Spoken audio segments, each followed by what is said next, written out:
Terpujilah nama-Mu ya Tuhan, dulu sekarang sampai selama-lamanya. Kami bersyukur kepadamu karena Engkau Allah kami yang baik, yang luar biasa, yang selalu mengerti dan peduli akan kami. Terima kasih Tuhan untuk kesehatan, kekuatan, pemeliharaan yang terus Tuhan boleh nyatakan kepada kami. Saat ini kembali kami datang kepadamu Tuhan, khususnya kami menyerahkan setiap hati kami. Layakkanlah kami, kuduskanlah kami, supaya kami sungguh-sungguh berkenan untuk sujud menyembah Tuhan, karena Engkau Allah kami yang kudus. Terima kasih Tuhan, kami mau menyerahkan bangsa dan negara kami ke dalam tangan kuasa-Mu. Dengan adanya pandemi virus 19 ini, seluruh bumi bahkan Indonesia sedang mengalami hal yang sulit, baik dalam pekerjaan, baik dalam setiap aktivitas. Ialah Tuhan sendiri terus menolong bangsa kami. Engkau terus akan menjadi penopang kami, perlindungan kami, supaya senantiasa kami menjaga kesehatan kami, supaya kami juga senantiasa terus memahami, mengerti bahwa Tuhan punya rencana yang indah di balik semua peristiwa adanya pandemi ini. Berkati Tuhan pemimpin bangsa kami, presiden, wakil presiden, dan juga jajaran para menterinya, dan juga aparat TNI dan Polri, demikian juga dari tingkat tertinggi MPR, DPR, dan sampai tingkat yang terendah. Terima kasih ya Tuhan, Kau memberkati para pemimpin-pemimpin ini untuk bisa memimpin bangsa ini dengan baik, benar, dan jujur, supaya senantiasa terus kerjasama yang baik, sehingga bangsa kami terus ada oleh karena Tuhan menyertai bangsa kami. Karuniakan para pemimpin kami kesehatan, kebijakan, dan kebijaksanaan khususnya untuk boleh menjadi pemimpin yang terbaik bagi bangsa kami, supaya bangsa kami terus mengalami kemajuan dan kemajuan. Terima kasih ya Tuhan. Kami terus menyerahkan GKBI supaya Tuhan juga memberkati para pemimpin, dan Tuhan juga memberkati lembaga-lembaga yang ada, baik lembaga pendidikan STBI, baik rumah sakit, LMP, dan juga yang lainnya Tuhan, supaya Tuhan terus akan menyertai GKBI ini supaya boleh terus ada untuk menjadi payung bagi gereja-gereja baptis di seluruh Indonesia. Pada akhirnya Tuhan, kami menyerahkan gereja kami ke dalam tangan kuasa-Mu, akan kerinduan kami untuk bisa segera direnovasi dan membutuhkan dana biaya yang tidak sedikit.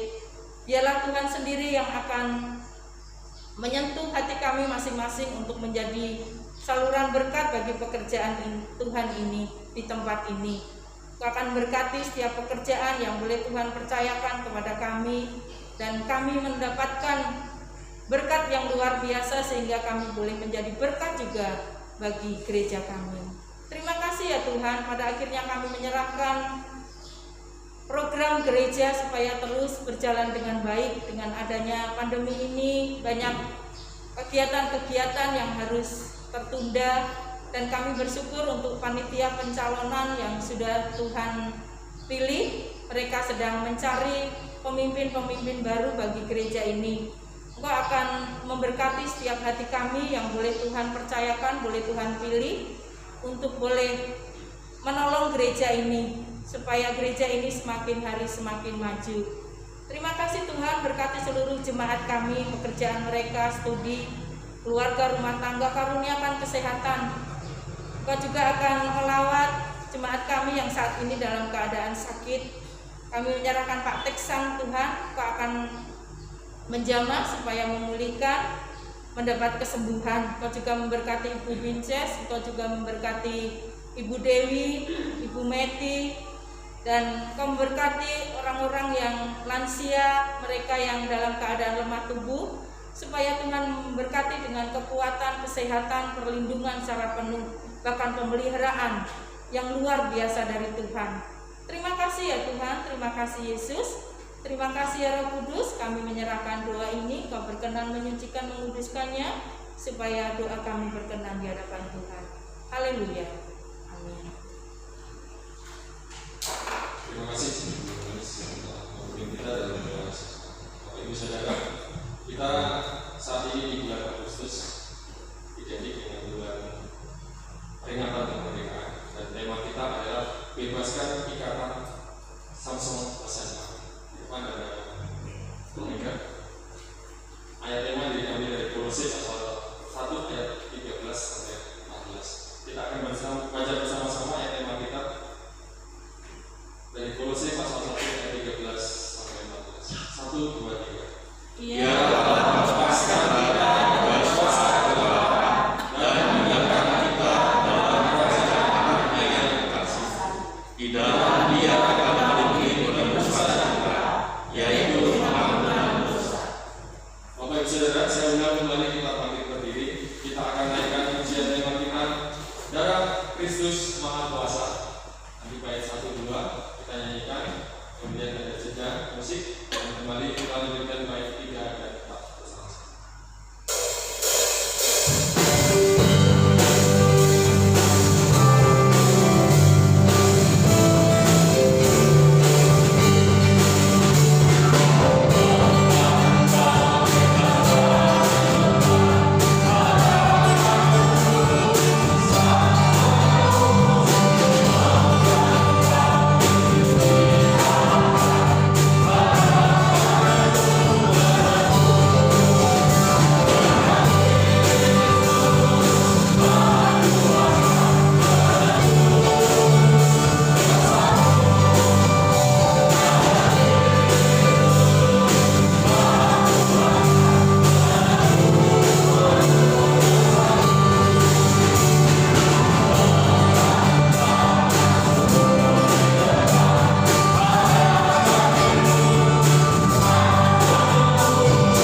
persembahan persepuluhan kami dan juga persembahan pembangunan.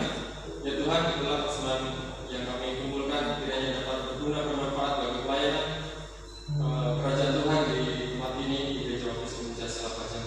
Dan Tuhan berkati kiranya melalui pengelolaan yang baik persembahan ini dapat dipakai untuk kelancaran pelayanan di gereja ini. Terima kasih Tuhan. Kami serahkan persembahan ini ke dalam tangan kuasa-Mu. Bila Tuhan yang berkati berlipat kalinya. Di dalam nama Tuhan Yesus kami berdoa dan bersyukur. Amin. Bapak Ibu Saudara, kita akan mempersiapkan diri mendengarkan firman Tuhan. Nanti sebelum khotbah ada paduan suara. Terlebih dahulu kita akan menyanyikan bersama mendengar suara. Bersyukur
Terus mau kami Tuhan, setiap hati dan pikiran kami, bila pada pagi ini Tuhan mau menyatakan bahwa sedang firman. Kami berharap Tuhan, seluruh yang firman ini Tuhan biarlah Kau yang mau kami, Kau pimpin hamba-Mu dan Tuhan mengizinkan dalam nama Tuhan Yesus. Kami berdoa. Amin. Selamat pagi, bagaimana saudara? Yang kita syukur pada pagi hari ini kita boleh berkumpul bersama kembali dan terima kasih untuk memberikan kesempatan untuk membawa firman Tuhan pada bulan khusus ini dengan tema menyongsong masa depan. Bapak Ibu Saudara sekalian, mari kita bersama-sama buka Injil dalam Injil Yohanes pasal 8. Injil Yohanes pasal 8 ayat 30 sampai 36. Injil Yohanes pasal 8 ayat 30 sampai 36.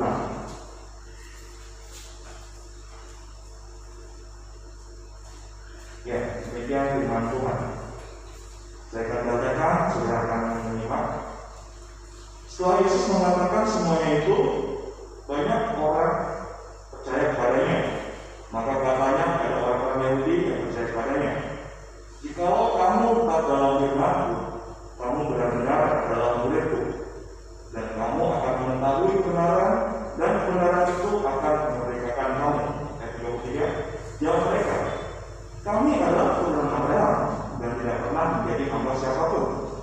Bagaimana engkau dapat berkata kamu akan merdeka?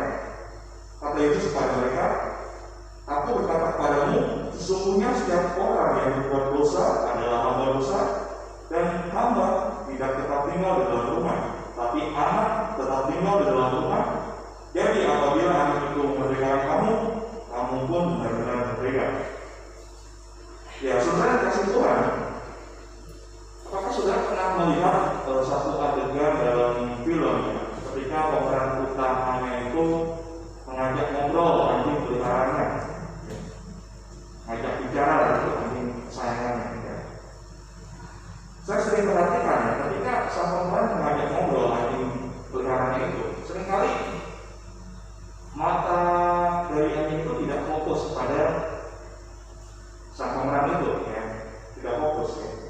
Jadi saya sering perhatikan matanya melihat mana ketika dia ngomong. Nah, apakah dia melihat ke pemeran itu atau dia melihat ke sudut yang lain?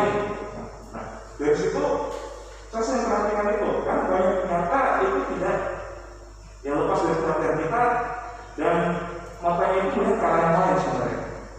Ada adegan banyak ketika pemeran mengajak ngobrol soal anjing peliharaannya, karena itu kan seperti adegan skenario seperti itu ya. Nah, dari situ saya tahu sebenarnya Tuhan yang mana yang sebenarnya anjing ini miliki? Siapa Tuhan sebenarnya? Dan paling tidak di situ kita tahu kurang lebih siapa dan di mana Tuhannya itu. Nah, anjing itu kan kalau kita tahu ya, itu sangat taat pada Tuhannya. Dia tahu apa yang digunakan Tuhannya. Biasanya seperti dia sangat kenal mencium atau bau Tuhannya, mengenal suaranya, gitu ya. Dan pertanyaannya mungkin bagi kita, kalau kita ditanya siapa sebenarnya Tuhan kita? Nah, kita kembali kepada teks yang kita baca hari ini tadi. Nah, karena menarik sekali kalau kita lihat di awal perikop ini disebutkan bahwa banyak sekali orang Yahudi yang kemudian menjadi percaya kepada Yesus. Kalau kita telah di pasal ke-8 ini, saudara, diceritakan di awal itu bagaimana para ahli Taurat ya, dan para Farisi berusaha menjebak Yesus. Kita tahu ceritanya ada perempuan yang berzina, kemudian ditangkap dan dibawa pada Yesus. Ya. Diperhadapkan, kemudian pada satu diperhadapkan pada situasi. Nah, ini mau ngapain sekarang? Ayo, kamu salah, langsung kita dakwa. Jadi situasinya sebenarnya gitu. Sebenarnya Yesus juga memberikan penghakimannya, penilaiannya dengan tidak menghukum perempuan itu. Di situ kita perhatikan. Dan di situ sebenarnya dia juga mengungkapkan bahwa semua orang telah berdosa. Kamu menghakimi orang berdosa juga. kamu siapa? Gitu kira-kira. Nah, dari sana percakapan berlanjut terus. Yesus berbicara tentang siapa dirinya dan kenapa dia bisa menghakimi dengan adil. Karena dia juga bersama dengan Bapa tentunya. Hal itu terus berlanjut sampai akhirnya kita masuk dalam perikop yang kita baca pada hari ini tadi, di mana sebenarnya orang-orang itu kemudian menilai apa yang dikatakan oleh Yesus dan mereka menjadi percaya kepada Yesus. Ini luar biasa sekali sebenarnya. Dan kemudian di sini Yesus sebenarnya ingin mengungkapkan kepada orang-orang Yahudi tentang yang namanya perbudakan dan kemerdekaan. Kita akan bahas lebih lanjut di sini. Nah, pada awalnya kan Yesus langsung mengatakan kepada mereka di situ. Kalau kita perhatikan, kira-kira lihat kamu itu sebenarnya dikuasai oleh siapa? Kamu itu ngaku-ngaku keturunan Abraham, tapi kamu sebenarnya dikuasai oleh siapa? Tuhan itu siapa? Nah, di sini Yesus sebenarnya pada poin yang pertama. Di next slide. Ya, pada poin yang pertama Yesus mengajak mereka untuk menyadari akan kondisi yang sebenarnya terjadi dalam diri semua umat manusia, yaitu apa? Yaitu kondisi yang sudah dikuasai oleh dosa. Ya. Dengan kata lain, saudara, di sini seperti istilah yang disebutkan tadi, siapa yang berbuat dosa adalah hamba dosa. Nah, di sini kita melihat bagaimana Yesus sedang menegur orang Yahudi di situ. Tetapi orang Yahudi yang menegur itu nggak merasa. Orang Yahudi nggak merasa berdosa. Mereka beralasan, kami ini keturunan Abraham. Secara fisik memang iya, tapi mereka tidak sadar bahwa mereka telah dikuasai oleh dosa. Dan mereka membanggakan, ini tanda baik Allah begitu megah. Waktu itu hidup di zaman Herodes, tentunya pada zaman Herodes sudah membangun bait Allah yang begitu megah, yang luar biasa, itu menjadi suatu kebanggaan nasional gitu ya. Dan belum lagi mereka melakukan hari raya, perayaan-perayaan tertentu yang selalu berkaitan dengan hukum Taurat. Ya, kita tahu ya perayaan-perayaan apa saja, menjalankan kewajiban-kewajiban keagamaan seperti puasa, sunat, korban bakaran, program sebelumnya. Nah, mereka merasa bangga dengan semua itu, tapi bangganya siapa? Bangganya siapa? Ya bangganya diri sendiri. Ya. Mereka tidak pernah gubris yang namanya Tuhan itu siapa. Mereka tidak pernah gubris itu, dan mereka yakin sekali karena mereka merasa aku ini statusnya anak Abraham. Mereka merasa udah pasti nanti akan selamat. Mereka yakin sekali pasti akan selamat nanti. Nah, di sini manusia itu sudah terjebak dalam dosa yang begitu rupa ya, sehingga mereka tidak lagi melihat kebenaran yang sejati. Mereka nggak punya hubungan dengan Tuhan yang sebenarnya. Tapi mereka tidak sadar akan hal ini sebenarnya. Mereka diperbudak oleh dosa dan tidak sadar akan hal itu.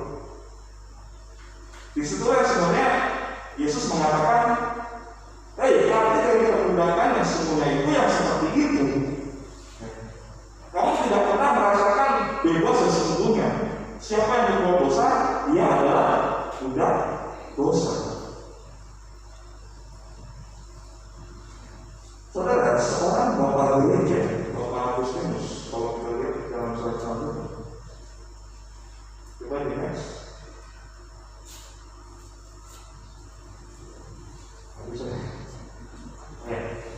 Seorang bapak gereja, Bapak Agustinus, pernah mengatakan begini, saudara.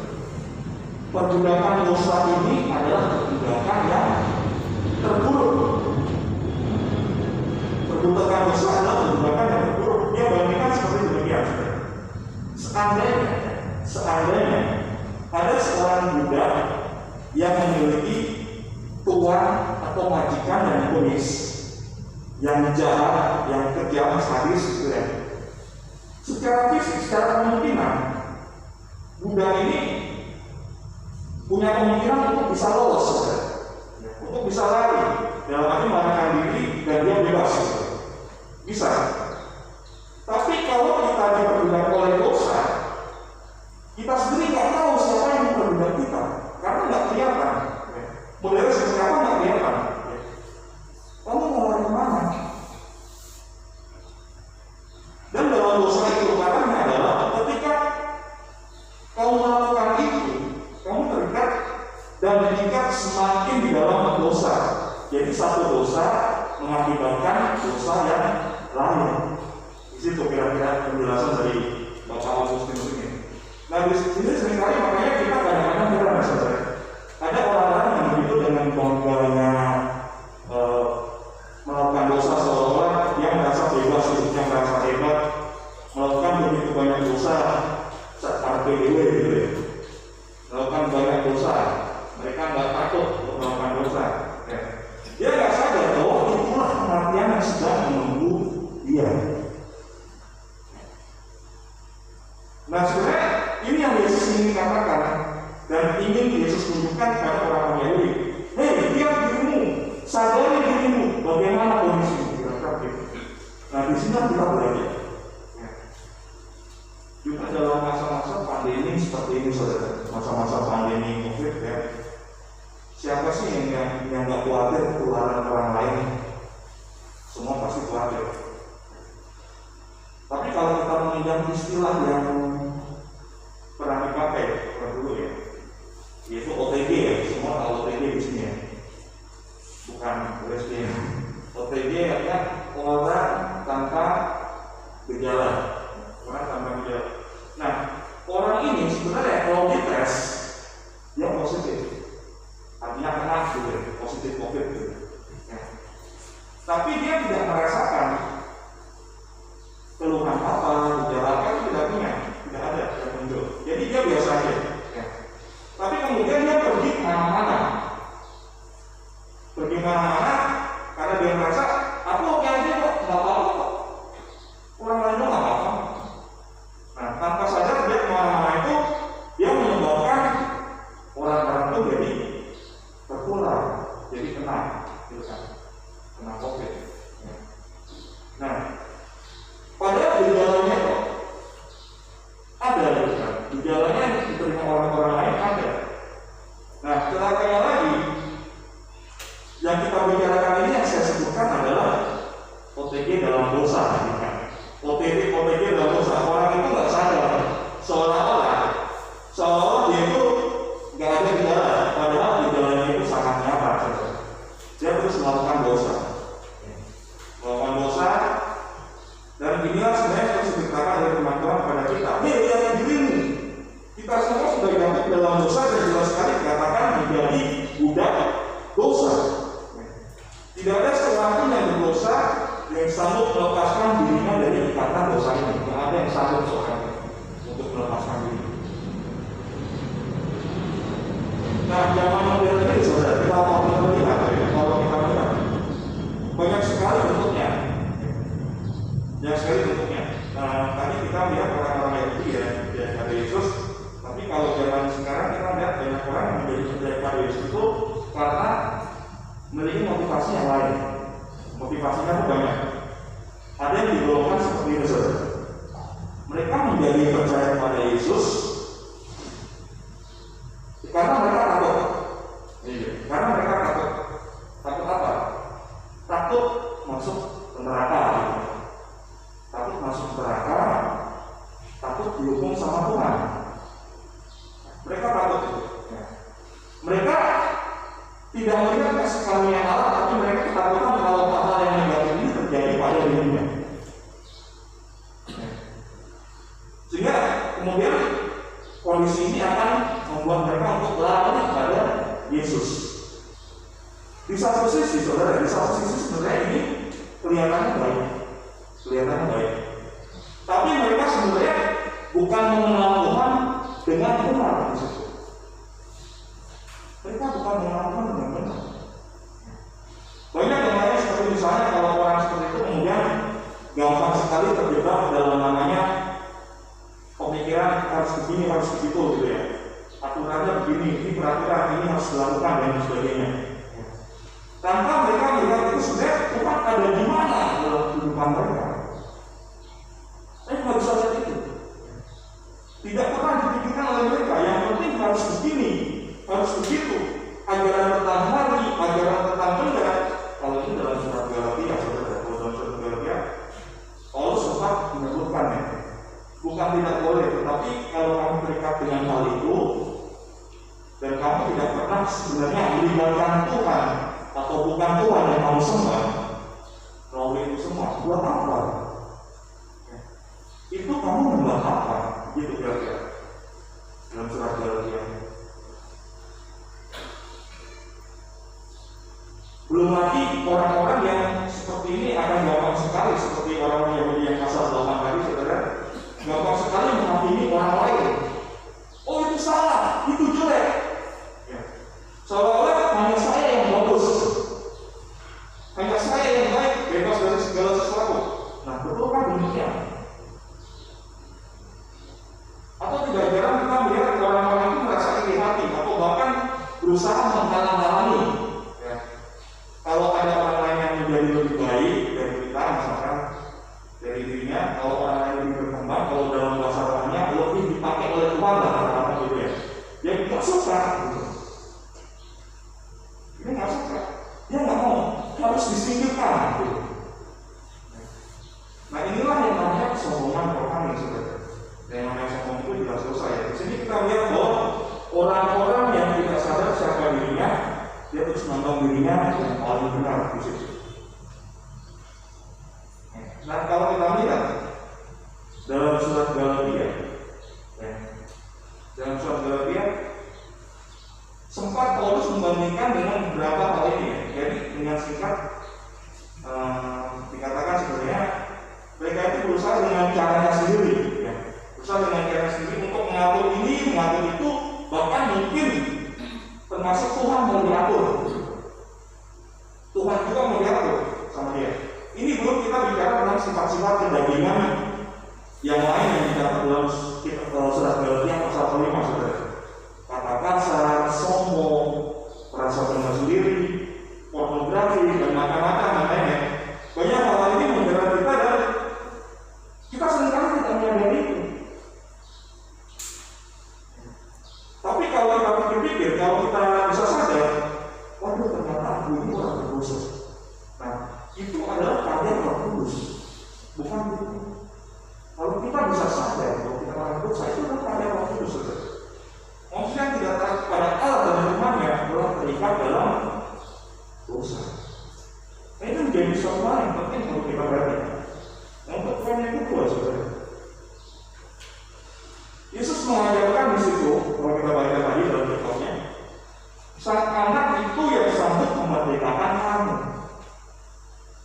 Sang anak yang sanggup memerdekakan kamu, kebenaran yang sejati akan memerdekakan kamu. Ketika kita sadar bahwa kita terikat dalam dosa, kita perlu tahu bagaimana kita dilepaskan atau dimerdekakan dari dosa. Untuk itu kita perlu seorang pribadi yang betul-betul bebas dari dosa. Di ayat 35 sampai 36 Yesus menggunakan dua istilah di situ, yaitu anak dan apa? Budak. Ada anak, ada budak. Menariknya, saudara, dia menempatkan anak itu statusnya itu di dalam rumah. Anak itu statusnya di dalam rumah. Tapi kalau budak itu tidak tetap tinggal dalam rumah. Dengan kata lain, budak bisa sewaktu-waktu diusir keluar dari rumah. Itu hak pemilik rumah sebenarnya. Hak pemilik rumah. Nah, misalnya dikatakan oleh Yesus, bebas itu sebenarnya siapa? Yaitu sang anak yang bebas itu. Dia tidak terikat, karena dia bukan budak. Dia yang punya kebebasan penuh sama itu. Dia bisa membebaskan sang budak ini, ya karena dia anak.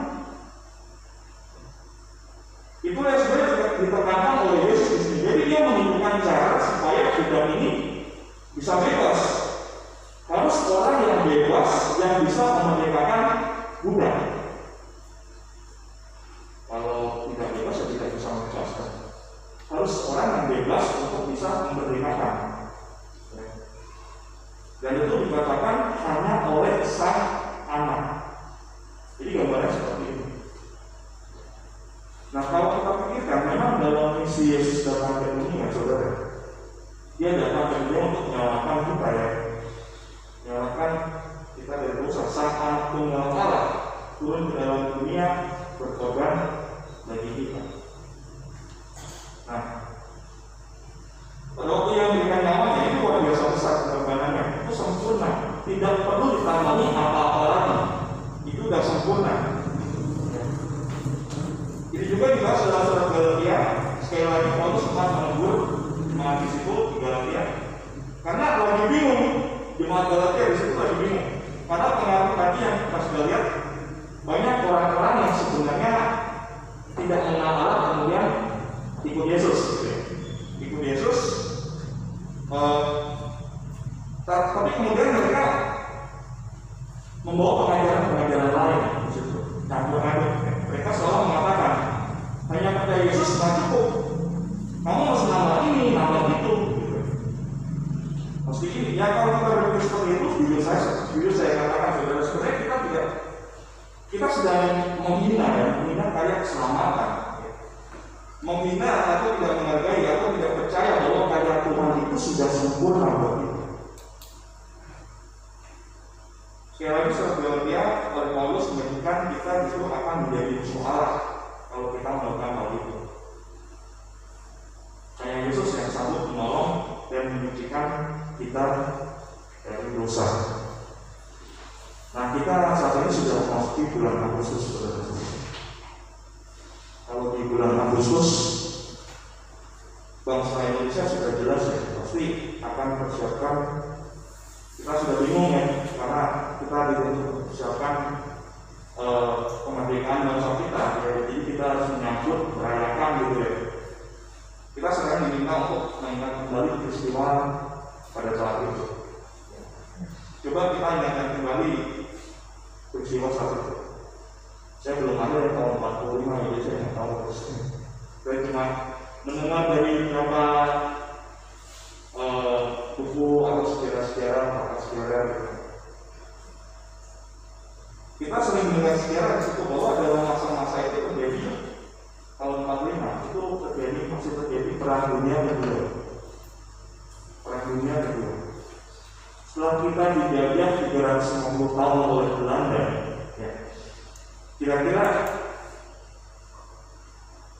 kemudian 3 tahun terakhir, jadi kurang lebih tahun 42 ya, sebelum tahun 45, 3 tahun terakhir ya, itu dimulai di mana perang dunia sebenarnya tidak mulai pecah, perang dunia kedua.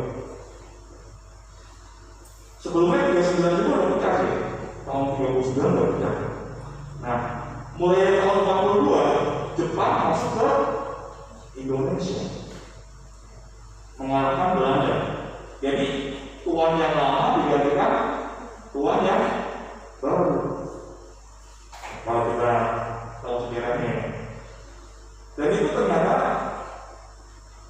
tambah bengis, tambah mengerikan, tambah sadis. Di Jepang itu dinilai lebih lemah gitu sama daripada Belanda gitu. Dan itu ternyata kemudian kita tahu terjadi perang ya pada saat itu. Bahkan dari kita rakyat sipil banyak yang berusaha berjuang memerdekakan bangsa kita. Nah, kapan titik balik itu terjadi, saudara? Kapan titik balik itu terjadi? Kalau hanya lokal yang berjuang itu hanya sebentar, tidak bisa memerdekakan seluruh bangsa kita, itu tidak bisa. Yang titik balik itu terjadi ketika Jepang dikalahkan oleh Amerika dan sekutunya. Disitulah itu titik balik. Jadi mereka terpaksa harus meninggalkan Indonesia. Mereka harus menyerah kalah. Nah, pada kesempatan kedua Indonesia dapat kemenangan. Sebelum ada tuan yang baru lagi, maka diambil dulu kemerdekaan itu. Sebelum ada tuan yang baru lagi. Nah, prinsipnya sebenarnya kemerdekaan itu bisa terjadi kalau tuan yang lama itu sudah dikalahkan. Di situ kita melihat bahwa dosa yang membelenggu dan memperbudak kita itu telah dikalahkan oleh Yesus. Selama kita diperbudak oleh dosa, kita mengaku memang betul kita itu banyak berbuat baik, malah tidak suka. Harus sangat marah kepada kita. Tapi sekarang setelah kita dimerdekakan oleh Kristus, kita diberi kemenangan oleh Kristus, kita bersyukur seperti dalam 1 Korintus pasal 15 ayat 66 sampai ujung darat.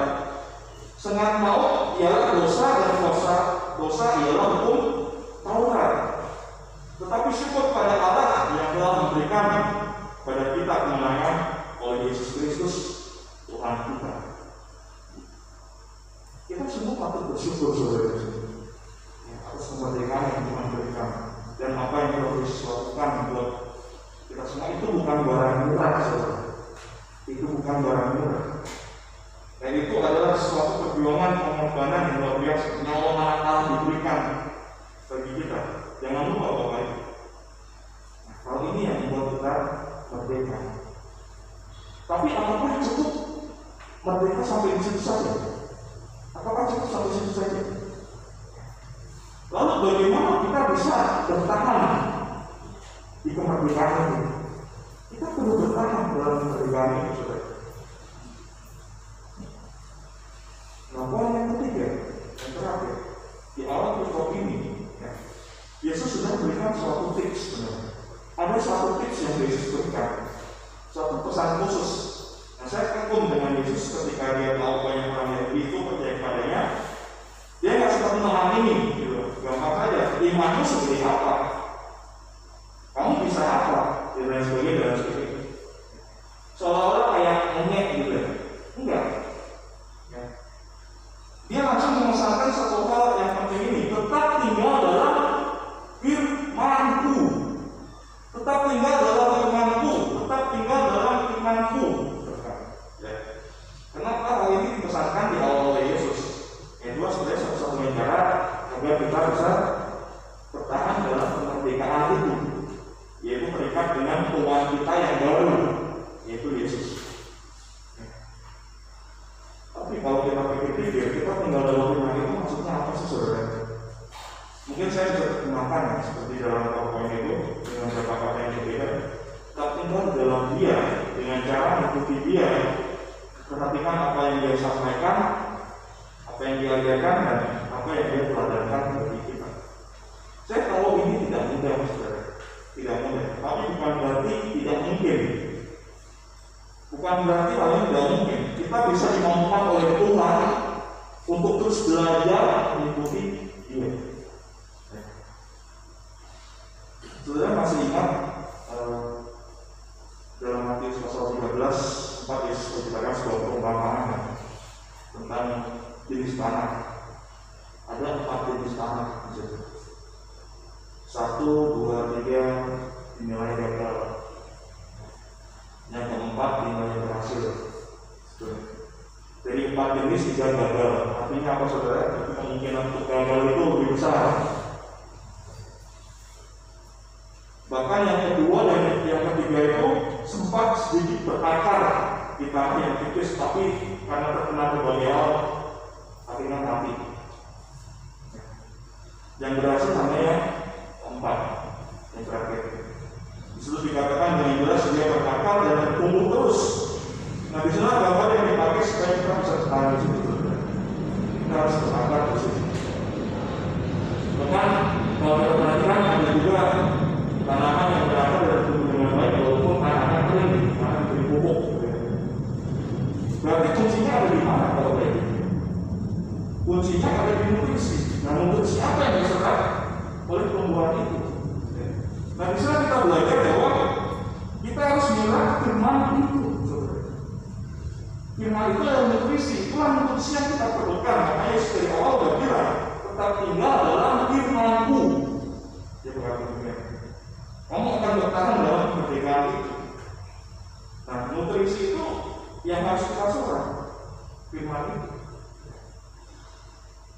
Yang terlain kita harus membaca, merenungkan firman Tuhan, tapi bukan cuma sampai sekedar pengetahuan. Tujuan kita sebenarnya kita menyerap adalah untuk menghasilkan sesuatu, untuk melakukan, praktekkan dalam kehidupan kita. Jadi bukan sekedar pengetahuan saja.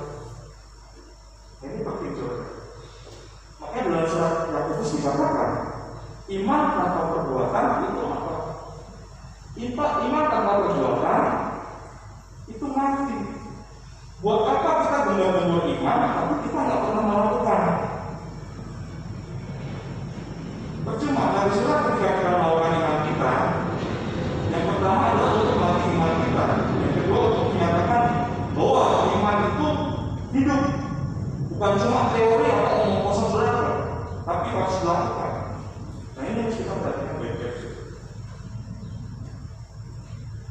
belajar rindu untuk mengerti kebenaran Firman itu tidak salah. Ikut seminar, ikut pelatihan, pembinaan orang segala macam. Puji Tuhan, itu bagus. Tetapi itu akan tinggal percuma kalau kita sekedar mengerti itu hanya pengetahuan saja. Tujuan kita mengadakan pemuridan untuk anak-anak muda di gereja ini adalah supaya kalau kita praktekkan bareng-bareng, selain kita mengerti, kita melakukan. Nah, ketika kita praktekkan apa yang kita tahu dari firman Tuhan ini, kita perlu diingatkan, hei, ingat motivasimu. Jangan sampai itu lepas dari yang lain mengasihi Tuhan. Yang sampai kita melakukan dengan tujuan yang motivasi yang tersembunyi, apalagi untuk kepentingan kita sendiri. Tidak, itu namanya berdebat dosa lagi kalau itu. Kita rindu dengan kita melakukan mempraktekkan iman kita dalam Kristus Yesus, orang lain kemudian boleh mendapatkan berkah. Kita boleh memuliakan nama Tuhan, dan kita pun dikuatkan dan disediakan dalam iman kita. Saudara, saya mengajak kita untuk bersama-sama mengevaluasi diri kita masing-masing di sini. Selama ini bagaimana ketika kita mengaku percaya kepada Yesus itu seperti apa? Apakah kita sungguh-sungguh mengalami kemerdekaan? Atau kita hanya mengaku di depan banyak orang, aku percaya sama Tuhan, aku sudah merdeka, tapi sebenarnya dalam kehidupan pribadi kita, saudara, kita masih menyimpan dosa-dosa tersembunyi. Kita masih mempraktekkan hal yang tidak berkenan di hadapan Allah. Ingat, semuanya itu dimulai dari karya Kristus. Kita disadarkan siapa diri kita di sini. Kita orang berdosa, dan kita sangat perlu mengerti. Hanya Dia yang bisa melepaskan kita dosa, dan kita sangat perlu. Kita bersyukur bahwa Allah dalam kasih-Nya itu begitu besar datang kepada kita, menyatakan kita berikan kemenangan pernikahan yang sejati itu begitu. Tapi jangan hanya puas sampai di situ saja, saudara. Jangan hanya puas sampai kita dimerdekakan. Kita harus juga bertahan dalam firman-Nya, bertahan dalam firman, tetap dalam firman-Nya, melakukan ibadah, terus belajar, dan terus berusaha praktek untuk kita melakukan yang terbaik bagi sama ini. Dan juga bagi Tuhan yang melakukan kita semua. Mari kita berdoa bersama-sama.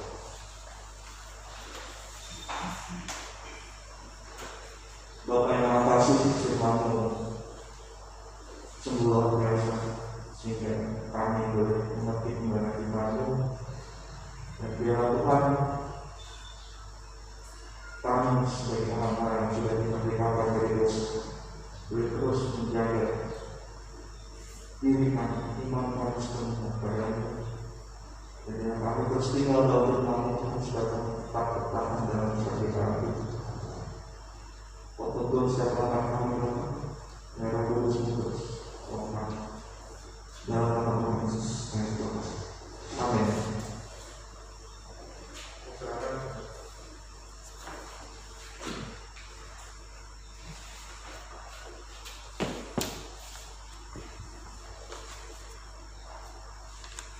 Mari kita akan meresponi firman Tuhan yang kita dengar hari ini. Ingat bahwa kita sekarang bukan budak, tetapi kita adalah milik Kristus. Karena itu kita akan bangkit berdiri, kita akan naikkan pujian ini sebagai satu pujian respon kita atas firman yang boleh kita dengar. Satu bagian pujian yang akan kita naikkan bersama-sama. Sekarang milik Yesus, nyanyian pujian nomor 322. Kita akan naikkan pujian dengan sepenuh hati. Ya, karena kita harus menyadari bahwa sekarang kita bukan milik kita sendiri. Sekarang kita bukan milik kuasa gelap. Sekarang kita bukan milik kuasa iblis. Tetapi sekarang kita adalah milik Tuhan Yesus. Kita akan pujikan pujian ini bersama-sama dengan sepenuh hati.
duka cita, ada duka sukacita. Luar biasa, inilah memang perjalanan hidup kita semuanya. Bersyukur untuk semua hal yang Tuhan karuniakan dan mari kita akan menerima berkat Tuhan. Bapa Surgawi, Bapa yang mengasihi kami, terima kasih untuk firman yang Tuhan boleh sampaikan kepada kami hari ini. Kami menyadari bahwa kami ada sebagaimana adanya saat ini semuanya karena kasih dan anugerah Tuhan. Ajar kepada kami untuk boleh menaikkan pujian syukur untuk karya penebusan yang Tuhan karuniakan kepada kami. Kami bukan lagi budak dosa sesungguhnya, karena Engkau telah menebus kami. Kami telah menjadi milik-Mu, ya Tuhan. Karena itu biarlah Engkau terus memindahkan kepada kami akan karunia terbesar yang boleh Engkau karuniakan, anugerahkan bagi kami. Dimanapun kami berada, kami senantiasa mengingat bahwa kami adalah anak-anak-Mu. Kami bukan budak dosa, bukan budak kuasa kegelapan. Terima kasih untuk karunia besar yang Tuhan karuniakan. Jemaat yang dikasihi Tuhan, pulang ke dalam istana Allah dan terimalah berkat Tuhan. Kiranya sukacita dan sejahtera berkah sorgawi melimpah atas hidup kita yang dikaruniakan oleh Bapa dan Saudara. Anugerah sejahteranya terus dalam kehidupan kita yang dikaruniakan oleh kuasa Roh Kudus di dalam nama Kristus Yesus. Kami sungguh menaikkan pujian ini, ya Tuhan. Doa berkat ini biarlah menyertai hidup kami di sepanjang kesempatan yang Tuhan beri untuk kami boleh menikmati berkat-berkat Tuhan dan sejahtera Tuhan. Terima kasih Bapa. Iringi kami dalam kami Tuhan dengan berkat-berkat Allah yang berlimpah. Berkati usaha pekerjaan kami, meskipun kami tahu ini merupakan masa yang sulit, tapi kami percaya selalu ada dalam berkat dan pemeliharaan Allah Bapa